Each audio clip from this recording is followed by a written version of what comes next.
ਰਾਜੀਵ ਆਪਣੇ ਡਰਾਈਵਰ ਤੇ ਮੈਨੇਜਰ ਨਾਲ ਆਪਣੀ ਨਵੀਂ ਬਣ ਰਹੀ ਇਮਾਰਤ ਦਾ ਮੁਆਇਨਾ ਕਰਨ ਜਾ ਰਿਹਾ ਸੀ। ਜਿਵੇਂ ਹੀ ਉਹ ਇਮਾਰਤ ਦੇ ਵਿੱਚ ਦਾਖਲ ਹੁੰਦਾ ਹੈ, ਉਸ ਦਾ ਧਿਆਨ ਇੱਕ ਸ਼ੋਰ ਵੱਲ ਜਾਂਦਾ ਹੈ। ਠੇਕੇਦਾਰ ਬੜੀ ਉੱਚੀ ਆਵਾਜ਼ ਵਿੱਚ ਇੱਕ ਔਰਤ ਨੂੰ ਡਾਂਟ ਰਿਹਾ ਸੀ। ਔਰਤ ਕਮਜ਼ੋਰ ਤੇ ਬਿਮਾਰ ਲੱਗ ਰਹੀ ਸੀ। ਉਸ ਦੇ ਚਿਹਰੇ ਤੇ ਥਕਾਵਟ ਦੇ ਨਿਸ਼ਾਨ ਸਾਫ਼ ਨਜ਼ਰ ਆ ਰਹੇ ਸਨ। ਠੇਕੇਦਾਰ ਉਸ ਨੂੰ ਝਿੜਕ ਰਿਹਾ ਸੀ ਤੇ ਉਹ 2 ਦਿਨਾਂ ਤੋਂ ਕੰਮ ਤੇ ਨਹੀਂ ਆਈ ਸੀ। ਰਾਜੀਵ ਨੂੰ ਇਹ ਹਾਲਤ ਦੇਖ ਕੇ ਮਤਲਬ ਹੀ ਲੱਗਦਾ ਹੈ, ਪਰ ਉਸ ਦੇ ਅੰਦਰ ਕੁਝ ਅਜਿਹਾ ਵਗਦਾ ਹੈ ਜਿਵੇਂ ਕਿ ਉਹ ਔਰਤ ਨੂੰ ਕਿਤੇ ਜਾਣਦਾ ਹੋਵੇ। ਰਾਜੀਵ ਹੌਲੇ-ਹੌਲੇ ਠੇਕੇਦਾਰ ਵੱਲ ਵੱਧਦਾ ਹੈ ਅਤੇ ਔਰਤ ਦੇ ਮੂੰਹ ਵੱਲ ਤੱਕਦਾ ਹੈ। ਜਦੋਂ ਔਰਤ ਰਾਜੀਵ ਵੱਲ ਮੁੜਦੀ ਹੈ, ਉਸ ਦੀਆਂ ਅੱਖਾਂ 'ਚ ਇੱਕ ਬਹੁਤ ਵੱਡਾ ਦਰਦ ਸਾਫ਼ ਨਜ਼ਰ ਆਉਂਦਾ ਹੈ। ਉਹ ਔਰਤ ਮੂਰਤੀ ਵਾਂਗ ਹੋ ਗਈ, ਜਿਵੇਂ ਕਿ ਉਸ ਦਾ ਸਾਰਾ ਵਕਤ ਇੱਕ ਪਲ ਵਿੱਚ ਰੁਕ ਗਿਆ ਹੋਵੇ। ਉਹ ਬਸ ਰਾਜੀਵ ਨੂੰ ਹੈਰਾਨੀ ਨਾਲ ਤੱਕਦੀ ਰਹਿੰਦੀ ਹੈ, ਬਿਨਾਂ ਕੁਝ ਕਹੇ, ਬਿਨਾਂ ਹੱਲੇ ਚੱਲੇ। ਰਾਜੀਵ ਵੀ ਉਸ ਦੀ ਇਹ ਹਾਲਤ ਦੇਖ ਕੇ ਪਰੇਸ਼ਾਨ ਹੋ ਜਾਂਦਾ ਹੈ। ਉਸ ਨੂੰ ਸੱਜ ਖੱਬੀ ਕੁਝ ਸਮਝ ਨਹੀਂ ਆਉਂਦਾ ਕਿ ਇਹ ਔਰਤ ਕੌਣ ਹੈ, ਪਰ ਉਸ ਦੇ ਅੰਦਰੋਂ ਕੁਝ ਜਾਗਦਾ ਹੈ। ਰਾਜੀਵ ਆਪਣੇ ਦਿਲ 'ਚ ਭਾਰ ਮਹਿਸੂਸ ਕਰਦਾ ਹੈ ਅਤੇ ਉਸ ਦੀਆਂ ਅੱਖਾਂ ਵਿੱਚ ਹੌਲੀ-ਹੌਲੀ ਹੰਝੂ ਵਗਣ ਲੱਗ ਜਾਂਦੇ ਹਨ। ਕੁਝ ਪਲ ਬਾਅਦ ਰਾਜੀਵ ਦਾ ਡਰਾਈਵਰ ਉਸ ਦੇ ਕੋਲ ਆ ਕੇ ਕਹਿੰਦਾ, ਸਰ, ਤੁਹਾਡਾ ਕਾਲ ਆਇਆ ਹੈ। ਰਾਜੀਵ ਆਪਣੇ ਆਪ ਨੂੰ ਕੰਟਰੋਲ ਕਰਦਾ ਹੈ ਅਤੇ ਆਪਣੇ ਆਪ ਨੂੰ ਸੰਭਾਲਦਾ ਹੋਇਆ ਕਾਲ ਉਠਾਉਂਦਾ ਹੈ। ਔਰਤ ਵੀ ਆਪਣੇ ਹਾਲਾਤ 'ਚ ਮੁੜ ਕੇ ਕੰਮ ਤੇ ਧਿਆਨ ਦਿੰਦੀ ਹੈ, ਪਰ ਉਸ ਦੇ ਹੰਝੂ ਹਾਲੇ ਵੀ ਉਸ ਦੀਆਂ ਗਲੀਆਂ ਤੇ ਲੜਕ ਰਹੇ ਸਨ। ਇਸ ਸਮੇਂ ਰਾਜੀਵ ਦੇ ਮਨ ਵਿੱਚ ਇੱਕ ਹੀ ਸਵਾਲ ਗੂੰਜਦਾ ਹੈ, ਇਹ ਔਰਤ ਕੌਣ ਹੈ? ਰਾਜੀਵ ਨੂੰ ਅੰਦਰੋਂ ਅੰਦਰੀ ਜ਼ਬਰਦਸਤ ਝਟਕਾ ਲੱਗਦਾ ਹੈ ਜਦੋਂ ਉਹ ਸਮਝਦਾ ਹੈ ਕਿ ਇਹ ਔਰਤ ਉਸ ਦੀ ਤਲਾਕਸ਼ੁਦਾ ਪਤਨੀ ਹੈ, ਜਿਸ ਨਾਲ 5 ਸਾਲ ਪਹਿਲਾਂ ਉਸ ਦਾ ਤਲਾਕ ਹੋਇਆ ਸੀ। ਰਾਜੀਵ ਇੱਕ ਵੱਡਾ ਬਿਜ਼ਨਸਮੈਨ ਬਣ ਗਿਆ ਸੀ, ਪਰ ਉਸ ਦੀ ਪਤਨੀ ਕਿਸਮਤ ਦੇ ਚੱਕਰਾਂ ਵਿੱਚ ਫਸ ਗਈ ਸੀ ਤੇ ਮਜ਼ਦੂਰੀ ਕਰ ਰਹੀ ਸੀ। ਦੋਸਤੋ, ਇਹ ਕਹਾਣੀ ਉਸ ਪੀੜਾ ਦੀ ਹੈ ਜੋ ਇਨਸਾਨ ਦੇ ਰਿਸ਼ਤਿਆਂ ਦੀ ਕੀਮਤ ਨੂੰ ਕਿਸੇ ਸਮੇਂ ਹੱਥਾਂ ਵਿੱਚ ਛੱਡ ਦਿੰਦੀ ਹੈ। ਰਾਜੀਵ ਨੇ ਆਪਣੇ ਡਰਾਈਵਰ ਨੂੰ ਕਿਹਾ, ਸਮਾਨ ਗੱਡੀ 'ਚ ਰੱਖ ਲਾ, ਅਸੀਂ ਤੁਰੰਤ ਹੀ ਇੱਥੋਂ ਜਾਣਾ ਹੈ। ਉਹ ਆਪਣੀ ਨਵੀਂ ਚਮਤਕਾਰ ਕਾਰ ਦੇ ਵਿੱਚ ਬੈਠ ਕੇ 40 ਕਰੋੜ ਦੀ ਖਰੀਦੀ ਹੋਈ ਇਮਾਰਤ ਵੱਲ ਰਵਾਨਾ ਹੋ ਜਾਂਦਾ ਹੈ। ਜਿਵੇਂ ਹੀ ਉਸ ਇਮਾਰਤ ਵਿੱਚ ਦਾਖਲ ਹੁੰਦਾ ਹੈ, ਉਸ ਦੀ ਨਜ਼ਰ ਜਾ ਪੈਂਦੀ ਹੈ ਇੱਕ ਔਰਤ ਤੇ ਜੋ ਮਜ਼ਦੂਰਾਂ ਵਿੱਚ ਕੰਮ ਕਰ ਰਹੀ ਸੀ। ਰਾਜੀਵ ਦੀਆਂ ਅੱਖਾਂ ਵਿੱਚ ਹੈਰਾਨੀ ਹੁੰਦੀ ਹੈ ਅਤੇ ਉਸ ਦੀਆਂ ਅੱਖਾਂ ਵੱਡੀਆਂ ਹੋ ਜਾਂਦੀਆਂ ਨੇ ਜਦੋਂ ਉਹ ਪਹਿਚਾਣਦਾ ਹੈ ਕਿ ਇਹ ਕੋਈ ਹੋਰ ਨਹੀਂ ਸਗੋਂ ਉਸ ਦੀ ਤਲਾਕਸ਼ੁਦਾ ਪਤਨੀ ਪੂਜਾ ਹੈ। ਉਹ ਦੋਵੇਂ ਇੱਕ ਦੂਜੇ ਨੂੰ ਦੇਖਦੇ ਹਨ, ਪਰ ਕੋਈ ਬੋਲ ਨਹੀਂ ਸਕਦਾ। ਉਹ ਪਲ ਉਸ ਵਾਰ ਦਾ ਹਿੱਸਾ ਬਣ ਜਾਂਦਾ ਹੈ ਜਦੋਂ ਸਮੇਂ ਨੇ ਸਭ ਕੁਝ ਬਦਲ ਦਿੱਤਾ ਸੀ। ਰਾਜੀਵ ਆਪਣੇ ਦਿਲ ਵਿੱਚ ਮਹਿਸੂਸ ਕਰਦਾ ਹੈ ਕਿ ਇਹ ਔਰਤ ਜੋ ਕਦੇ ਰਾਣੀਆਂ ਵਾਂਗ ਜਿਉਂਦੀ ਸੀ, ਅੱਜ ਮਜ਼ਦੂਰੀ ਕਰਨ ਲਈ ਮਜਬੂਰ ਹੋ ਗਈ। ਰਾਜੀਵ ਦੀਆਂ ਅੱਖਾਂ ਵਿੱਚ ਹੰਝੂ ਆਉਣੇ ਸ਼ੁਰੂ ਹੋ ਗਏ। ਪੂਜਾ ਵੀ ਇੱਕ ਕਮਜ਼ੋਰ ਹਾਲਤ ਵਿੱਚ ਰਾਜੀਵ ਨੂੰ ਤੱਕਦੀ ਹੈ। ਉਸ ਦੀਆਂ ਅੱਖਾਂ ਵਿੱਚ ਵੀ ਹੰਝੂ ਸਾਫ਼ ਨਜ਼ਰ ਆਉਂਦੇ ਨੇ। ਰਾਜੀਵ ਪੂਜਾ ਦੇ ਸਾਹਮਣੇ ਆ ਕੇ ਖੜਾ ਹੋ ਜਾਂਦਾ ਹੈ ਅਤੇ ਕਹਿੰਦਾ ਹੈ, ਪੂਜਾ, ਜਦੋਂ ਤੂੰ ਮੇਰੇ ਨਾਲ ਸੀ, ਤੂੰ ਸਾਡੀ ਗਰੀਬੀ ਦਾ ਮਜ਼ਾਕ ਉਡਾਉਂਦੀ ਸੀ। ਤੈਨੂੰ ਮੇਰੀ ਮਾਂ ਨੂੰ ਸਲਾਹ ਦੇਣ ਵਿੱਚ ਹੀ ਮਜ਼ਾ ਆਉਂਦਾ ਸੀ। ਤੂੰ ਕਹਿੰਦੀ ਸੀ ਕਿ ਮੇਰੇ ਜੀਵਨ ਵਿੱਚ ਆ ਕੇ ਮੇਰੀ ਜ਼ਿੰਦਗੀ ਬਰਬਾਦ ਹੋ ਗਈ। ਤੁਸੀਂ ਲੋਕ ਗਰੀਬ ਹੋ, ਤੁਹਾਡੇ ਕੋਲ ਕੁਝ ਨਹੀਂ, ਪਰ ਅੱਜ ਦੇਖੋ ਕਿਵੇਂ ਸਮੇਂ ਦਾ ਚੱਕਰ ਬਦਲਿਆ ਹੈ। ਮੈਂ ਜੋ ਕਦੇ ਤੈਨੂੰ ਗਰੀਬ ਲੱਗਦਾ ਸੀ, ਅੱਜ ਇੱਕ ਵੱਡਾ ਵਪਾਰੀ ਬਣ ਗਿਆ ਹਾਂ। ਮੇਰੇ ਕੋਲ ਪੈਸੇ ਦੀ ਕੋਈ ਕਮੀ ਨਹੀਂ ਹੈ ਅਤੇ ਤੂੰ ਜੋ ਰਾਣੀਆਂ ਵਾਂਗ ਸੀ, ਅੱਜ ਮੇਰੀ 40 ਕਰੋੜ ਰੁਪਏ ਦੀ ਇਮਾਰਤ ਵਿੱਚ ਮਜ਼ਦੂਰੀ ਕਰ ਰਹੀ ਹੈ। ਪੂਜਾ ਆਪਣੇ ਹੰਝੂ ਸਾਫ਼ ਕਰਦੀ ਹੈ ਤੇ ਹੌਲੀ ਆਵਾਜ਼ ਵਿੱਚ ਕਹਿੰਦੀ ਹੈ, ਚੁੱਪ ਕਰ ਰਾਜੀਵ, ਹੁਣ ਜ਼ਿਆਦਾ ਗੱਲ ਨਾ ਕਰ, ਨਹੀਂ ਤਾਂ ਮੇਰੇ ਕੰਨ ਦੇ ਪਰਦੇ ਫਟ ਜਾਣਗੇ। ਉਸ ਦੀ ਆਵਾਜ਼ ਵਿੱਚ ਦਰਦ ਅਤੇ ਥਕਾਵਟ ਸਾਫ਼ ਨਜ਼ਰ ਆ ਰਹੀ ਸੀ, ਪਰ ਉਹ ਕਿਸੇ ਤਰ੍ਹਾਂ ਆਪਣੇ ਆਪ ਨੂੰ ਕਾਬੂ 'ਚ ਰੱਖ ਰਹੀ ਸੀ। ਰਾਜੀਵ ਕੁਝ ਸਮੇਂ ਲਈ ਖਾਮੋਸ਼ ਹੋ ਗਿਆ, ਪਰ ਉਸ ਦੇ ਮਨ 'ਚ ਹਜ਼ਾਰਾਂ ਸਵਾਲ ਹੌਲੇ-ਹੌਲੇ ਤਿਆਰ ਹੋ ਰਹੇ ਸਨ। ਅੱਖਾਂ ਵਿੱਚੋਂ ਹੰਝੂ ਛੱਡਦੇ ਹੋਏ ਪੂਜਾ ਰਾਜੀਵ ਨੂੰ ਸਿੱਧਾ ਪੁੱਛਦੀ ਹੈ, ਤੂੰ ਇੰਨਾ ਵੱਡਾ ਆਦਮੀ ਕਿਵੇਂ ਬਣ ਗਿਆ? ਤੇਰੇ ਕੋਲ ਇੰਨਾ ਪੈਸਾ ਕਿੱਥੋਂ ਆਇਆ ਤੇ ਇਸ 40 ਕਰੋੜ ਦੀ ਮਹਿੰਗੀ ਇਮਾਰਤ ਨੂੰ ਤੂੰ ਕਿਵੇਂ ਖਰੀਦ ਲਿਆ? ਰਾਜੀਵ ਗਹਿਰਾਈ ਵਿੱਚ ਜਾ ਕੇ ਆਪਣੇ ਜੀਵਨ ਦੇ ਉਤਾਰ ਚੜਾਵਾਂ ਨੂੰ ਯਾਦ ਕਰਦਾ ਤੇ ਹੌਲੇ-ਹੌਲੇ ਕਹਿੰਦਾ ਹੈ, ਪੂਜਾ, ਜਿਵੇਂ ਤੂੰ ਸਾਡੇ ਪੈਸਿਆਂ ਦਾ ਮਜ਼ਾਕ ਬਣਾਇਆ ਸੀ, ਉਸੇ ਮੌਕੇ ਨੂੰ ਆਪਣੇ ਜੀਵਨ ਦਾ ਮੈਂ ਮੋੜ ਬਣਾ ਲਿਆ। ਮੈਂ ਥੋੜੇ ਪੈਸਿਆਂ ਨਾਲ ਸ਼ੁਰੂ ਕੀਤਾ ਬਿਜ਼ਨਸ, ਪਰ ਹੌਲੇ-ਹੌਲੇ ਆਪਣਾ ਹੌਸਲਾ ਨਹੀਂ ਖੋਇਆ। ਮੇਰੀ ਮਾਂ ਦੀਆਂ ਦੁਆਵਾਂ ਨੇ ਮੇਰੇ ਨਾਲ ਹਮੇਸ਼ਾ ਹੀ ਜੋ ਕਿ ਥੰਮ ਬਣ ਕੇ ਰਹੀਆਂ ਨੇ। ਮੈਂ ਹਰ ਵਾਰ ਤੇਰੀਆਂ ਗੱਲਾਂ ਨੂੰ ਯਾਦ ਕਰਕੇ ਆਪਣੇ ਆਪ ਨੂੰ ਮਜ਼ਬੂਤ ਕੀਤਾ। ਅੱਜ ਅਸੀਂ ਉਸ ਪੱਧਰ ਤੇ ਆ ਪਹੁੰਚੇ ਹਾਂ ਜਿੱਥੇ ਤੂੰ ਕਦੇ ਨਹੀਂ ਸੋਚ ਸਕਦੀ ਸੀ। ਰਾਜੀਵ ਨੇ ਗਹਿਰੇ ਸਵਾਸ ਲੈਂਦਿਆਂ ਕਿਹਾ, ਇਹ ਸਿਰਫ ਮੇਰੇ ਮਾਤਾ-ਪਿਤਾ ਦਾ ਆਸ਼ੀਰਵਾਦ ਸੀ ਜੋ ਅੱਜ ਮੈਨੂੰ ਇੰਨੀ ਵੱਡੀ ਇਮਾਰਤ ਖਰੀਦਣ ਦੀ ਸਮਰੱਥਾ ਮਿਲੀ। ਦੋਸਤੋ, ਤੁਹਾਨੂੰ ਇਹ ਵੀ ਦੱਸਣਾ ਚਾਹੁੰਦਾ ਹਾਂ ਕਿ ਜਦੋਂ ਮੇਰਾ ਵਿਆਹ ਪੂਜਾ ਨਾਲ ਹੋਇਆ ਸੀ ਉਹ ਬੜੇ ਘਰ ਦੀ ਕੁੜੀ ਸੀ। ਉਸ ਦੇ ਘਰ ਵਿੱਚ ਪੈਸੇ ਦੀ ਕੋਈ ਕਮੀ ਨਹੀਂ ਸੀ। ਹਰੇਕ ਲਗਜ਼ਰੀ ਜਿਸ ਦਾ ਸਿਰਫ ਸੁਪਨਾ ਹੋ ਸਕਦਾ ਹੈ ਉਸਨੇ ਆਪਣੇ ਘਰ ਵਿੱਚ ਵੇਖਿਆ, ਪਰ ਉਸ ਵੇਲੇ ਮੇਰੇ ਕੋਲ ਪੈਸੇ ਦੀ ਬਹੁਤ ਕਮੀ ਸੀ। ਮੈਨੂੰ ਸਿਰਫ ਮੇਰੇ ਪਰਿਵਾਰ ਦਾ ਪਿਆਰ ਤੇ ਸਹਾਰਾ ਸੀ, ਪਰ ਪੈਸੇ ਨਾਲੋਂ ਵੱਡਾ ਦਿਲ ਸਾਡਾ ਸੀ। ਪੂਜਾ ਨੇ ਆਪਣੀ ਭਾਬੀ ਦੇ ਪ੍ਰਭਾਵ ਵਿੱਚ ਆ ਕੇ ਰਾਜੀਵ ਤੋਂ ਤਲਾਕ ਲੈ ਲਿਆ। ਭਾਬੀ ਬੜੀ ਚਲਾਕ ਸੀ। ਉਸ ਨੂੰ ਪੂਜਾ ਦੇ ਦਿਲ ਵਿੱਚ ਜ਼ਹਿਰ ਭਰ ਦਿੱਤਾ ਸੀ ਕਿ ਰਾਜੀਵ ਦਾ ਘਰ ਤੇ ਉਸ ਦੀ ਮਾਂ-ਬਾਪ ਨੂੰ ਛੱਡ ਕੇ ਜਾਓ। ਪੂਜਾ ਨੇ ਇਹ ਨਹੀਂ ਸੋਚਿਆ ਕਿ ਉਸ ਦੇ ਜਾਣ ਨਾਲ ਸਿਰਫ ਇੱਕ ਵਿਆਹ ਨਹੀਂ ਟੁੱਟੇਗਾ, ਸਗੋਂ ਰਾਜੀਵ ਦਾ ਦਿਲ ਵੀ ਟੁੱਟ ਜਾਵੇਗਾ। ਪੂਜਾ ਨੇ ਤਲਾਕ ਲੈ ਕੇ ਆਪਣੇ ਬੱਚੇ ਨੂੰ ਬਚਾ ਲਿਆ, ਪਰ ਰਾਜੀਵ ਅੰਦਰੋਂ ਟੁੱਟ ਗਿਆ। ਉਸਨੇ ਸਿਰਫ ਇਸ ਲਈ ਦੇਖਿਆ ਕਿ ਰਾਜੀਵ ਤੇ ਉਸਦੇ ਪਰਿਵਾਰ ਨੇ ਕਿਵੇਂ ਉਹ ਗਰੀਬੀ ਵਿੱਚ ਬਸਦੀ ਜ਼ਿੰਦਗੀ, ਜਿਨ੍ਹਾਂ ਵਿੱਚ ਹਰ ਰੋਜ਼ ਇੱਕ ਨਵਾਂ ਸਟਰਗਲ ਹੁੰਦਾ ਸੀ। ਰਾਜੀਵ ਨੇ ਹੌਲੀ-ਹੌਲੀ ਆਪਣੀ ਜ਼ਿੰਦਗੀ ਨੂੰ ਵਾਪਸ ਪਟੜੀ ਤੇ ਲਿਆਂਦਾ। ਉਸਨੇ ਬਹੁਤ ਮੁਸ਼ਕਲਾਂ ਨਾਲ ਆਪਣਾ ਕਾਰੋਬਾਰ ਸ਼ੁਰੂ ਕੀਤਾ। ਇੱਕ ਛੋਟੀ ਜਿਹੀ ਕੰਪਨੀ ਜੋ ਪ੍ਰਾਪਰਟੀ ਡੀਲਿੰਗ ਦੇ ਕੰਮ ਨਾਲ ਸ਼ੁਰੂ ਹੋਈ। ਉਸਨੇ ਇਸ ਕੰਪਨੀ ਦਾ ਨਾਮ ਰਾਜੀ ਪ੍ਰਾਪਰਟੀ ਰੱਖਿਆ।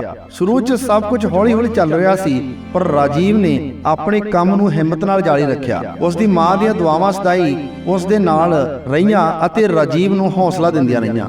ਰਾਜੀਵ ਨੇ ਦੱਸਿਆ, ਤੇਰਾ ਤਲਾਕ ਹੋਣ ਤੋਂ ਬਾਅਦ ਮੈਂ ਆਪਣੇ ਆਪ ਨੂੰ ਕਦੇ ਵੀ ਕਮਜ਼ੋਰ ਨਹੀਂ ਹੋਣ ਦਿੱਤਾ। ਮੈਂ ਬਹੁਤ ਸਟਰਗਲ ਕੀਤਾ, ਕਈ ਰਾਤਾਂ ਨੀਂਦ ਨਹੀਂ ਆਈ, ਪਰ ਮੈਂ ਕੰਮ 'ਚ ਖੋਇਆ ਰਿਹਾ। ਹੌਲੀ-ਹੌਲੀ ਮੈਨੂੰ ਸਫਲਤਾ ਸ਼ੁਰੂ ਹੋ ਗਈ। ਸਾਡੇ ਕੰਮ ਨੂੰ ਲੋਕ ਪਸੰਦ ਕਰਨ ਲੱਗ ਪਏ ਅਤੇ ਅੱਜ ਦੇਖ ਮੈਂ ਵਪਾਰੀ ਬਣ ਗਿਆ ਹਾਂ।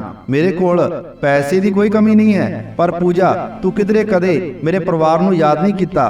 ਤੂੰ ਜਦੋਂ ਗਈ ਸੀ ਤੇਰੀ ਮਾਂ ਤੈਨੂੰ ਹਮੇਸ਼ਾ ਯਾਦ ਕਰਦੀ ਸੀ। ਹਰ ਵਾਰ ਮੈਨੂੰ ਪੁੱਛਦੀ, ਪੂਜਾ ਕਿੱਥੇ ਰਹਿੰਦੀ ਹੈ, ਉਹ ਕੀ ਕਰ ਰਹੀ ਹੈ।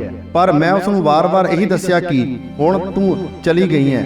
ਇਹ ਗੱਲਾਂ ਸੁਣ ਕੇ ਪੂਜਾ ਦਾ ਚਿਹਰਾ ਥੋੜਾ ਨਰਮ ਪੈਂਦਾ ਹੈ, ਪਰ ਉਹ ਫਿਰ ਵੀ ਰਾਜੀਵ ਨੂੰ ਸਿੱਧੇ ਨਜ਼ਰੇ ਨਾਲ ਤੱਕਦੀ ਹੈ। ਰਾਜੀਵ ਪੂਜਾ ਨੂੰ ਆਪਣੇ ਕੋਲ ਬੈਠਣ ਲਈ ਕਹਿੰਦਾ ਹੈ ਅਤੇ ਕਹਿੰਦਾ, ਆਕਰ ਕਿਤੇ ਚੱਲੀਏ।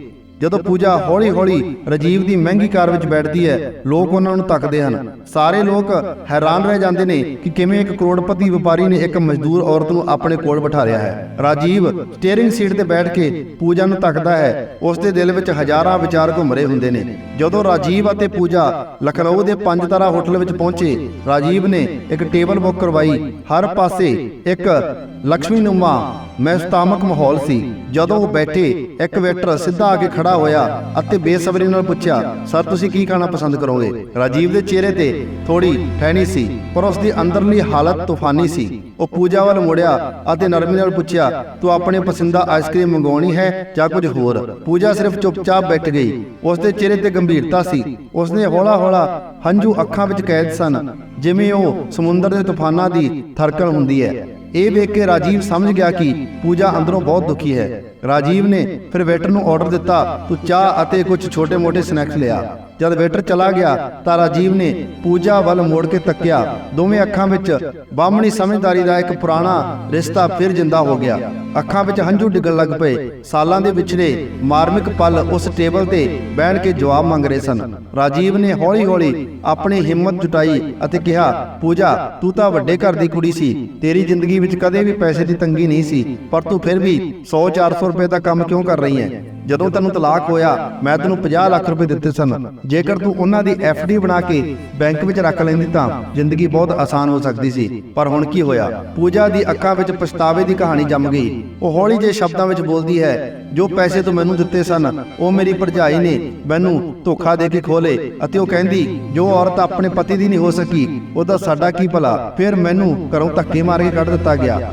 ਮੈਨੂੰ ਹੁਣ ਅਸਲ ਸੱਚਾਈ ਸਮਝ ਆਈ ਹੈ। ਮੈਂ ਆਪਣੇ ਜੀਵਨ ਦੀ ਸਭ ਤੋਂ ਵੱਡੀ ਗਲਤੀ ਕੀਤੀ ਜੋ ਤੈਨੂੰ ਛੱਡ ਦਿੱਤਾ। ਇਹ ਸੁਣ ਕੇ ਰਾਜੀਵ ਨੇ ਇੱਕ ਥੋੜੀ ਦਿਲਾਸੀ ਵੱਲ ਟੋਨ 'ਚ ਕਿਹਾ, ਜੋ ਹੋਣਾ ਸੀ ਉਹ ਰੱਬ ਦੀ ਮਰਜ਼ੀ ਨਾਲ ਹੋਇਆ। ਇਹ ਸਿਰਫ ਕਿਸਮਤ ਸੀ। ਜੋ ਹੁਣ ਇਹ ਸਾਫ਼ ਹੈ ਕਿ ਸਾਡੀਆਂ ਰਾਹਾਂ ਵੱਖਰੀਆਂ ਹੋਣੀਆਂ ਸਨ। ਜਦੋਂ ਵੇਟਰ ਨਾਸ਼ਤੇ ਦਾ ਸਮਾਨ ਲੈ ਕੇ ਆਇਆ, ਉਸਨੇ ਟੇਬਲ ਤੇ ਰੱਖ ਦਿੱਤਾ। ਰਾਜੀਵ ਨੇ ਪੂਜਾ ਵੱਲ ਦੇਖਿਆ ਅਤੇ ਹੌਲੀ ਜਿਹੇ ਮੂਡ ਵਿੱਚ ਕਿਹਾ, ਚੱਲ ਤੂੰ ਨਾਸ਼ਤਾ ਕਰ। ਜ਼ਿੰਦਗੀ ਚਾਹੇ ਕਿਤਨੇ ਵੀ ਤੂਫਾਨ ਲਿਆਵੇ, ਪਰ ਇੱਕ ਦੋਸਤੀ ਵੀ ਹੁੰਦੀ ਹੈ ਜੋ ਸਭ ਕੁਝ ਠੀਕ ਕਰ ਦਿੰਦੀ ਹੈ। ਇਹ ਗੱਲ ਸੁਣ ਕੇ ਪੂਜਾ ਦੇ ਚਿਹਰੇ ਤੇ ਹੌਲੀ ਜਿਹੀ ਮੁਸਕਾਨ ਆਈ, ਪਰ ਉਹਦੀਆਂ ਅੱਖਾਂ ਵਿੱਚ ਇੱਕ ਗੰਭੀਰਤਾ ਕਾਇਮ ਰਹੀ। ਨਾਸ਼ਤਾ ਖਤਮ ਹੋਣ ਤੋਂ ਬਾਅਦ ਰਾਜੀਵ ਨੇ ਜਦੋਂ ਬਿੱਲ ਲਈ ਆਉਣ ਵਾਲਾ ਵੇਟਰ ਵੇਖਿਆ, ਉਸਨੇ ਬੇਧੜਕ ਬਿੱਲ ਚੁੱਕਿਆ ਤੇ ਕਿਹਾ, ਅੱਜ ਵੀ ਜੋ ਵੀ ਤੇਰਾ ਹੈ ਉਹ ਮੈਂ ਅਦਾ ਕਰਦਾ ਹਾਂ। ਪੂਜਾ ਨੇ ਇੱਕ ਮੁਸਕਾਨ ਦੇ ਨਾਲ ਕਿਹਾ, ਤੂੰ ਬਿੱਲ ਦੇ ਦਿੱਤਾ, ਪਰ ਮੈਨੂੰ ਇਹ ਸਮਝ ਨਹੀਂ ਆਉਂਦਾ ਕਿ ਹਾਲੇ ਤੱਕ ਤੂੰ ਸਾਰਾ ਕੁਝ ਕਿਉਂ ਕਰ ਰਿਹਾ ਹੈ। ਰਾਜੀਵ ਨੇ ਹੌਲੀ ਜਿਹਾ ਹੱਸ ਕੇ ਕਿਹਾ, ਇਹ ਤਾਂ ਸਿਰਫ ਆਦਤ ਹੈ, ਜਿਵੇਂ ਪਹਿਲਾਂ ਕਰਦਾ ਸੀ ਤੇ ਹੁਣ ਵੀ ਕਰ ਰਿਹਾ ਹਾਂ। ਪੂਜਾ ਨੂੰ ਇਹ ਸਭ ਕੁਝ ਬਹੁਤ ਹੀ ਹੈਰਾਨ ਕਰ ਰਿਹਾ ਸੀ। ਫਿਰ ਰਾਜੀਵ ਨੇ ਅੱਗੇ ਕਿਹਾ, ਚੱਲ ਮੈਂ ਤੇਰੇ ਲਈ ਇੱਕ ਮਨਪਸੰਦ ਆਈਸਕ੍ਰੀਮ ਖਾਣ ਲਈ ਲਿਆਉਂਦਾ ਹਾਂ ਤਾਂ ਕਿ ਪੁਰਾਣੇ ਪਲਾਂ ਦੀ ਮਿਠਾਸ ਯਾਦ ਆ ਸਕੇ। ਉਹਨਾਂ ਨੇ ਆਪਣੇ ਪਰਸ ਚੋਂ ਪੈਸੇ ਕੱਢੇ, ਪਰ ਰਾਜੀਵ ਪਹਿਲਾਂ ਹੀ ਪੈਸੇ ਦੇ ਚੁੱਕਿਆ ਸੀ। ਇਹ ਵਾਰੀ ਵੀ ਰਾਜੀਵ ਨੇ ਆਪਣਾ ਪਰਸ ਕੱਢਿਆ ਤੇ ਆਈਸਕ੍ਰੀਮ ਵਾਲੇ ਨੂੰ ਪੈਸੇ ਦੇ ਦਿੱਤੇ। ਪੂਜਾ ਨੇ ਜਦ ਉਸਦੇ ਪਰਸ ਵਿੱਚ ਆਪਣੀ ਤਸਵੀਰ ਵੇਖੀ, ਉਸਨੇ ਚੌਂਕ ਕੇ ਪੁੱਛਿਆ, ਤੇਰੇ ਕੋਲ ਅਜੇ ਵੀ ਮੇਰੀ ਤਸਵੀਰ ਕਿਉਂ ਹੈ? ਸਾਡਾ ਤਾਂ ਤਲਾਕ ਹੋ ਗਿਆ ਹੈ। ਰਾਜੀਵ ਨੇ ਗੰਭੀਰ ਟੋਨ ਵਿੱਚ ਕਿਹਾ, ਇਹ ਤਸਵੀਰ ਮੇਰੀ ਯਾਦਾਂ ਦੀ ਹੈ ਜੋ ਮੇਰੇ ਦਿਲ ਵਿੱਚ ਹੈ। ਜਿਵੇਂ ਪਹਿਲਾਂ ਤੈਨੂੰ ਬੇਹੱਦ ਪਿਆਰ ਕਰਦਾ ਸੀ, ਉਸੇ ਤਰ੍ਹਾਂ ਹੁਣ ਵੀ ਕਰਦਾ ਹਾਂ। ਇਹ ਪਿਆਰ ਰਿਸ਼ਤੇ ਤੋਂ ਨਹੀਂ, ਦਿਲ ਤੋਂ ਹੁੰਦਾ ਹੈ। ਪੂਜਾ ਬਿਲਕੁਲ ਚੁੱਪ ਰਹਿ ਗਈ। ਉਸਦੇ ਮਨ ਵਿੱਚ ਹਜ਼ਾਰਾਂ ਵਿਚਾਰ ਘੁੰਮਣ ਲੱਗ ਗਏ। ਰਾਜੀਵ ਦਾ ਸਾਫ਼ ਦਿਲ, ਉਸ ਦਾ ਪਿਆਰ ਅਤੇ ਉਹਨਾਂ ਦਿਨਾਂ ਦੀਆਂ ਯਾਦਾਂ ਉਸ ਨੂੰ ਵਾਪਸ ਉਸ ਦੀ ਜ਼ਿੰਦਗੀ ਵਿੱਚ ਖਿੱਚਣ ਲੱਗੀਆਂ। ਹਾਲਾਂਕਿ ਦੋਵਾਂ ਦੇ ਵਿਚਕਾਰ ਬਹੁਤ ਕੁਝ ਬਦਲ ਚੁੱਕਾ ਸੀ, ਪਰ ਇੱਕ ਦੂਸਰੇ ਵਾਸਤੇ ਉਹਨਾਂ ਦੇ ਦਿਲ ਵਿੱਚ ਹੌਲੀ ਜਿਹੀ ਚਿੰਗਾਰੀ ਅਜੇ ਵੀ ਸਾਂਭੀ ਹੋਈ ਸੀ, ਜਿਸ ਦੀ ਗਰਮੀ ਦੋਵਾਂ ਨੂੰ ਵਾਪਸ ਪਿਛਲੇ ਪਲਾਂ ਵਿੱਚ ਪਹੁੰਚਾ ਦਿੰਦੀ ਸੀ। ਰਾਜੀਵ ਨੇ ਪੂਜਾ ਵੱਲ ਵੇਖਦਿਆਂ ਭਾਵੁਕ ਹੋ ਕੇ ਕਿਹਾ, ਅੱਜ ਵੀ ਮੈਂ ਤੈਨੂੰ ਬਹੁਤ ਪਿਆਰ ਕਰਦਾ ਹਾਂ ਪੂਜਾ। ਮੈਂ ਸਿਰਫ ਤੈਨੂੰ ਹੀ ਨਹੀਂ, ਮਾਂ ਵੀ ਤੈਨੂੰ ਬਹੁਤ ਯਾਦ ਕਰਦੀ ਹੈ। ਉਹ ਹਮੇਸ਼ਾ ਪੁੱਛਦੀ ਰਹਿੰਦੀ ਹੈ, ਪੂਜਾ ਹੁਣ ਕਿੱਥੇ ਹੋਵੇਗੀ, ਉਹ ਕਿਸ ਹਾਲਤ ਵਿੱਚ ਹੋਵੇਗੀ, ਉਹ ਕੀ ਕਰ ਰਹੀ ਹੋਵੇਗੀ। ਪਰ ਮੈਂ ਮਾਂ ਨੂੰ ਸਮਝਾਉਂਦਾ ਹਾਂ ਕਿ ਹੁਣ ਪੂਜਾ ਆਪਣੀ ਜ਼ਿੰਦਗੀ 'ਚ ਅੱਗੇ ਵੱਧ ਚੁੱਕੀ ਹੈ। ਮੈਨੂੰ ਯਕੀਨ ਹੈ ਜਿੱਥੇ ਵੀ ਤੂੰ ਹੋਵੇਂਗੀ ਤੂੰ ਖੁਸ਼ ਹੋਵੇਂਗੀ। ਰਾਜੀਵ ਦੀਆਂ ਇਹ ਗੱਲਾਂ ਪੂਜਾ ਦੇ ਦਿਲ ਤੇ ਹੌਲੇ-ਹੌਲੇ ਵਾਰ ਕਰ ਰਹੀਆਂ ਸਨ। ਉਸ ਦਾ ਦਿਲ ਵੀ ਰੱਜ-ਰੱਜ ਕੇ ਭਰਿਆ ਆਇਆ ਅਤੇ ਉਸ ਦੀਆਂ ਅੱਖਾਂ ਵਿੱਚ ਹੰਝੂ ਚਮਕਣ ਲੱਗੇ। ਰਾਜੀਵ ਨੇ ਉਸ ਦੇ ਹੰਝੂ ਵੇਖ ਕੇ ਕਿਹਾ, ਮਾਂ ਤੈਨੂੰ ਬਹੁਤ ਯਾਦ ਕਰਦੀ ਹੈ, ਤੂੰ ਚੱਲ ਮੇਰੇ ਨਾਲ ਘਰ, ਮਾਂ ਤੈਨੂੰ ਦੇਖ ਕੇ ਬਹੁਤ ਖੁਸ਼ ਹੋਵੇਗੀ। ਪਰ ਪੂਜਾ ਹੌਲੀ ਆਵਾਜ਼ ਵਿੱਚ ਕਹਿੰਦੀ ਹੈ, ਨਹੀਂ ਰਾਜੀਵ, ਮੈਂ ਹੁਣ ਉਸ ਘਰ ਵਾਪਸ ਨਹੀਂ ਜਾ ਸਕਦੀ। ਕਦੇ-ਕਦੇ ਜ਼ਿੰਦਗੀ ਵਿੱਚ ਕੁਝ ਫੈਸਲੇ ਵਾਪਸ ਨਹੀਂ ਮੁੜ ਸਕਦੇ, ਪਰ ਇੱਕ ਗੱਲ ਦਾ ਯਕੀਨ ਰੱਖ, ਅਗਲੇ ਜਨਮ ਵਿੱਚ ਮੈਂ ਤੇਰੀ ਪਤਨੀ ਬਣਨ ਦੀ ਪੂਰੀ ਕੋਸ਼ਿਸ਼ ਕਰਾਂਗੀ। ਇਹ ਗੱਲ ਸੁਣ ਕੇ ਰਾਜੀਵ ਹੌਲਾ ਜਿਹਾ ਸੱਟ ਲੈ ਗਿਆ। ਉਸ ਦੇ ਦਿਲ ਵਿੱਚ ਪੂਜਾ ਲਈ ਪਿਆਰ ਤੇ ਦਰਦ ਫਿਰੋਂ ਵਗ ਗਿਆ। ਉਸ ਨੂੰ ਯਾਦ ਆ ਗਿਆ ਜਦੋਂ ਉਹ ਪਹਿਲੀ ਵਾਰ ਵਿਆਹੇ ਸਨ। ਰਾਜੀਵ ਮੁੰਬਈ 'ਚ ਕਿਰਾਏ ਦੇ ਮਕਾਨ 'ਚ ਰਹਿੰਦਾ ਸੀ। ਸਾਦੇ ਘਰ ਵਿੱਚ ਵੀ ਪੂਜਾ ਨੇ ਕਦੇ ਕੋਈ ਸ਼ਿਕਾਇਤ ਨਹੀਂ ਕੀਤੀ ਸੀ, ਪਰ ਫਿਰ ਜਿਵੇਂ ਉਸ ਦੀ ਮਿਹਨਤ ਕਾਮਯਾਬੀ 'ਚ ਬਦਲ ਗਈ, ਰਾਜੀਵ ਨੇ ਆਪਣੀ ਤਕਦੀਰ ਬਦਲਦੀ ਵੇਖੀ। ਬਿਜ਼ਨਸ ਵਿੱਚ ਵੱਡੀ ਕਾਮਯਾਬੀ ਦੇ ਬਾਅਦ ਉਹ ਮੁੰਬਈ 'ਚ ਆਪਣਾ ਇੱਕ ਸ਼ਾਨਦਾਰ ਮਕਾਨ ਖਰੀਦ ਚੁੱਕਾ ਸੀ। ਇਹ ਉਹ ਘਰ ਸੀ ਜਿੱਥੇ ਰਾਜੀਵ ਚਾਹੁੰਦਾ ਸੀ ਕਿ ਪੂਜਾ ਮੁੜ ਆਵੇ, ਪਰ ਹੁਣ ਸਭ ਕੁਝ ਬਦਲ ਗਿਆ ਸੀ। ਰਾਜੀਵ ਨੇ ਦਿਲ 'ਚ ਦਰਦ ਜਤਾਉਂਦਿਆਂ ਕਿਹਾ, ਤੂੰ ਸਾਡੇ ਨਵੇਂ ਘਰ ਨੂੰ ਵੇਖ ਕੇ ਬਹੁਤ ਖੁਸ਼ ਹੋਵੇਂਗੀ ਪੂਜਾ, ਮਾਂ ਤੈਨੂੰ ਦੇਖ ਕੇ ਬਹੁਤ ਖੁਸ਼ ਹੋਵੇਗੀ। ਚੱਲ ਤੂੰ ਮੇਰੇ ਨਾਲ ਚੱਲ, ਇਹ ਘਰ ਵੀ ਤਾਂ ਤੇਰੇ ਨਾਲ ਹੀ ਮੁਕੰਮਲ ਹੋ ਸਕਦਾ ਹੈ। ਪੂਜਾ ਹੌਲੀ ਜਿਹੀ ਮੁਸਕਾਨ ਦੇ ਕੇ ਕਹਿੰਦੀ ਹੈ, ਠੀਕ ਹੈ ਰਾਜੀਵ, ਮੈਂ ਤੇਰੇ ਨਾਲ ਚੱਲਦੀ ਹਾਂ। ਫਿਰ ਦੋਵੇਂ ਚੁੱਪਚਾਪ ਕਾਰ ਵਿੱਚ ਬੈਠ ਗਏ। ਰਾਜੀਵ ਨੇ ਸਟੀਅਰਿੰਗ ਵੱਲ ਹੱਥ ਵਧਾਇਆ, ਪਰ ਉਸ ਦਾ ਦਿਮਾਗ ਪੂਰੀ ਤਰ੍ਹਾਂ ਪੂਜਾ ਦੇ ਹਾਲਾਤਾਂ ਵਿੱਚ ਗੁੱਝਾ ਹੋਇਆ ਸੀ। ਉਸਨੇ ਸੋਚਿਆ ਕਿ ਅਸੀਂ ਕਦੇ ਮੁੜ ਉਹ ਜ਼ਿੰਦਗੀ ਜਿਉ ਸਕਦੇ ਹਾਂ ਜੋ ਕਦੇ ਸਾਥੇ ਕੋਲੇ ਸੀ। ਜਿਵੇਂ ਕਾਰ ਮੁੰਬਈ ਦੀਆਂ ਰਸਤਿਆਂ ਦੀ ਗਲੀਆਂ ਵਿੱਚ ਕੱਟਦੀ ਗਈ, ਰਾਜੀਵ ਦੀਆਂ ਅੱਖਾਂ ਅਗਲੇ ਪਲਾਂ ਨੂੰ ਝੰਕ ਰਹੀਆਂ ਸਨ, ਜਿੱਥੇ ਉਹ ਮੁੜ ਘਰ ਲੈ ਕੇ ਜਾ ਰਿਹਾ ਸੀ। ਉਹ ਘਰ ਵਿੱਚ ਰਾਜੀਵ ਦੀ ਮਾਂ ਹੁਣ ਵੀ ਪੁੱਛਦੀ ਸੀ, ਪੂਜਾ ਕਿੱਥੇ ਹੈ। ਰਾਜੀਵ ਨੇ ਭਾਵੁਕ ਹੋ ਕੇ ਪੂਜਾ ਵੱਲ ਵੇਖਦਿਆਂ ਕਿਹਾ, ਪੂਜਾ ਸੱਚ ਆਖਾਂ, ਅੱਜ ਵੀ ਮੈਂ ਤੈਨੂੰ ਬਹੁਤ ਪਿਆਰ ਕਰਦਾ ਹਾਂ। ਹਾਲਾਂਕਿ ਅਸੀਂ ਅੱਜ ਅਲੱਗ ਹੋ ਗਏ ਹਾਂ, ਪਰ ਦਿਲ ਵਿੱਚ ਤੂੰ ਹਮੇਸ਼ਾ ਵਸਦੀ ਰਹੇਂਗੀ। ਰਾਤ ਨੂੰ ਜਦੋਂ ਇਕੱਲਾ ਹੁੰਦਾ ਹਾਂ ਤਾਂ ਤੇਰੀਆਂ ਯਾਦਾਂ ਵਿੱਚ ਖੋ ਜਾਂਦਾ ਹਾਂ। ਤੇਰੀ ਹੱਸਦੀ ਸੋਹਣੀ ਸੂਰਤ, ਤੇਰੇ ਨਾਲ ਬਿਤਾਏ ਪਲ, ਹਰੇਕ ਗੱਲ ਯਾਦ ਆਉਂਦੀ ਹੈ। ਤੂੰ ਸਿਰਫ ਮੇਰੀ ਹੀ ਦਿਲ ਵਿੱਚ ਨਹੀਂ, ਮਾਂ ਦੇ ਦਿਲ ਵਿੱਚ ਵੀ ਵਸਦੀ ਹੈ। ਉਹ ਹਰ ਦਿਨ ਸਵਾਲ ਪੁੱਛਦੀ ਹੈ, ਪੂਜਾ ਹੁਣ ਕਿੱਥੇ ਹੋਵੇਗੀ, ਕੀ ਤੂੰ ਖੁਸ਼ ਹੋਵੇਂਗੀ, ਕੀ ਤੇਰੀ ਜ਼ਿੰਦਗੀ ਵਿੱਚ ਸਭ ਕੁਝ ਠੀਕ ਹੈ। ਰਾਜੀਵ ਦੀਆਂ ਇਹ ਗੱਲਾਂ ਸੁਣ ਕੇ ਪੂਜਾ ਨੇ ਆਪਣਾ ਚਿਹਰਾ ਥੋੜਾ ਥੱਲੇ ਕੀਤਾ ਤੇ ਚੁੱਪੀ ਆਵਾਜ਼ ਵਿੱਚ ਕਿਹਾ, ਤਲਾਕ ਦੇ ਬਾਅਦ ਵੀ ਤਾਂ ਤੂੰ ਮਾਂ ਨੂੰ ਸਮਝਾਉਂਦਾ ਹੈ, ਮੈਨੂੰ ਹਮੇਸ਼ਾ ਯਾਦ ਕਰਦਾ ਹੈ। ਰਾਜੀਵ ਨੇ ਹੌਲੀ ਜਿਹੀ ਮੁਸਕਾਨ ਦਿੱਤੀ ਅਤੇ ਕਿਹਾ, ਹਾਂ ਪੂਜਾ, ਮੈਨੂੰ ਪਤਾ ਹੈ ਕਿ ਤੂੰ ਹਮੇਸ਼ਾ ਖੁਸ਼ ਰਹੇਂਗੀ ਜਿੱਥੇ ਵੀ ਜਾਵੇਂ, ਪਰ ਮੈਨੂੰ ਸਦੀਆਂ ਚਿੰਤਾ ਰਹਿੰਦੀ ਹੈ ਮਾਂ ਨੂੰ ਵੀ ਕਿ ਤੂੰ ਸੱਚਮੁੱਚ ਖੁਸ਼ ਹੈ। ਇਹ ਸੁਣ ਕੇ ਪੂਜਾ ਦੀਆਂ ਅੱਖਾਂ ਵਿੱਚ ਹੰਝੂ ਝਲਕ ਆਏ। ਉਹ ਬੇਬਸੀ ਨਾਲ ਰਾਜੀਵ ਵੱਲ ਵੇਖਦੀ ਹੈ। ਉਸ ਦੇ ਹੰਝੂ ਹਰ ਇੱਕ ਦਿਲ ਦੀ ਤਕਲੀਫ ਨੂੰ ਬਿਆਨ ਕਰ ਰਹੇ ਹਨ। ਰਾਜੀਵ ਨੇ ਆਪਣਾ ਹੱਥ ਅੱਗੇ ਵਧਾਇਆ ਅਤੇ ਹੌਲੇ ਜਿਹੇ ਸੁਰ ਵਿੱਚ ਕਿਹਾ, ਚੱਲ, ਮਾਂ ਤੈਨੂੰ ਬਹੁਤ ਯਾਦ ਕਰਦੀ ਹੈ, ਤੂੰ ਘਰੇ ਆ ਕੇ ਉਹਨੂੰ ਮਿਲ, ਉਹ ਬਹੁਤ ਖੁਸ਼ ਹੋਵੇਗੀ। ਪਰ ਪੂਜਾ ਨੇ ਹਲਕੇ ਨਾਲ ਆਪਣੇ ਹੰਝੂ ਪੂੰਝੇ ਅਤੇ ਕਿਹਾ, ਰਾਜੀਵ, ਹੁਣ ਮੈਂ ਉਸ ਘਰ ਵਾਪਸ ਨਹੀਂ ਜਾ ਸਕਦੀ। ਜ਼ਿੰਦਗੀ ਨੇ ਅਸੀਂ ਦੋਵਾਂ ਨੂੰ ਇਹਨਾਂ ਦੂਰੀਆਂ ਤੇ ਲਿਆ ਦਿੱਤਾ ਕਿ ਹੁਣ ਮੁੜਨਾ ਮੁਮਕਿਨ ਹੈ। ਪਰ ਮੈਂ ਅਗਲੇ ਜਨਮ ਵਿੱਚ ਯਕੀਨਨ ਤੇਰੀ ਪਤਨੀ ਬਣਨ ਦੀ ਕੋਸ਼ਿਸ਼ ਕਰਾਂਗੀ। ਇਹ ਜਨਮ ਵਿੱਚ ਹੋ ਨਹੀਂ ਸਕਿਆ ਉਸ ਜਨਮ ਵਿੱਚ ਹੋਵੇਗਾ। ਇਹ ਗੱਲ ਸੁਣ ਕੇ ਰਾਜੀਵ ਹੱਕਾ ਬੱਕਾ ਰਹਿ ਗਿਆ। ਉਸ ਦੇ ਦਿਲ 'ਚ ਦਰਦ ਦੇ ਕਾਲੇ ਬੱਦਲ ਛਾ ਗਏ। ਉਸ ਦੀਆਂ ਅੱਖਾਂ ਵੀ ਭਰ ਆਈਆਂ। ਰਾਜੀਵ ਨੂੰ ਉਹ ਸਮਾਂ ਯਾਦ ਆਇਆ ਜਦੋਂ ਉਹ ਮੁੰਬਈ ਵਿੱਚ ਕਿਰਾਏ ਦੇ ਛੋਟੇ ਮਕਾਨ ਵਿੱਚ ਰਹਿੰਦੇ ਸਨ। ਪੂਜਾ ਉਸ ਸਮੇਂ ਵੀ ਹਰ ਤੰਗ ਹਾਲਾਤ ਵਿੱਚ ਉਸ ਦਾ ਸਾਥ ਦਿੰਦੀ ਸੀ। ਉਹਦੇ ਹੌਸਲੇ ਨੇ ਕਦੇ ਵੀ ਰਾਜੀਵ ਨੂੰ ਹਾਰਨ ਨਹੀਂ ਸੀ ਦਿੱਤਾ। ਫਿਰ ਜਦੋਂ ਕਿਸਮਤ ਨੇ ਮੋੜ ਲਿਆ, ਪੈਸੇ ਆਏ, ਰਾਜੀਵ ਨੇ ਇੱਕ ਸ਼ਾਨਦਾਰ ਬੰਗਲਾ ਖਰੀਦਿਆ। ਉਸਨੇ ਸੋਚਿਆ ਕਿ ਹੁਣ ਪੂਜਾ ਨੂੰ ਇਹ ਸਾਰੇ ਸੁੱਖ ਦੇਵੇਗਾ ਜੋ ਉਹਨਾਂ ਦਿਨਾਂ ਵਿੱਚ ਨਹੀਂ ਦੇ ਸਕਿਆ। ਤੂੰ ਸਾਡੇ ਨਵੇਂ ਘਰ ਨੂੰ ਦੇਖ ਕੇ ਬਹੁਤ ਖੁਸ਼ ਹੋਵੇਂਗੀ, ਰਾਜੀਵ ਨੇ ਭਾਵੁਕ ਹੋ ਕੇ ਕਿਹਾ।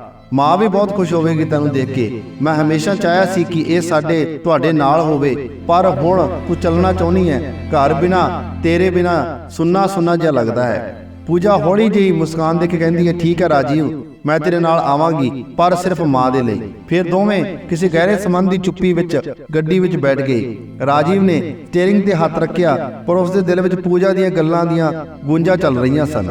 ਰਾਜੀਵ ਆਪਣੇ ਘਰ ਦੇ ਦਰਵਾਜ਼ੇ ਤੇ ਖੜਾ ਹੋ ਕੇ ਜ਼ੋਰ ਨਾਲ ਮਾਂ ਨੂੰ ਆਵਾਜ਼ ਮਾਰਦਾ ਹੈ, ਮਾਂ ਦੇਖੋ ਕੌਣ ਆਇਆ ਹੈ। ਮਾਂ ਕਮਰੇ ਚੋਂ ਬਾਹਰ ਆਉਂਦੀ ਹੈ ਤੇ ਅੱਖਾਂ ਵਿੱਚ ਹੈਰਾਨੀ ਦਿਖਾਉਂਦੀ ਪੂਜਾ ਵੱਲ ਤੱਕਦੀ ਹੈ। ਕੁਝ ਪਲਾਂ ਲਈ ਉਸ ਦੇ ਲਫ਼ਜ਼ ਜੇ ਜ਼ੁਬਾਨ ਤੇ ਆ ਕੇ ਅਟਕ ਜਾਂਦੇ ਹਨ। ਪੂਜਾ ਤੂੰ?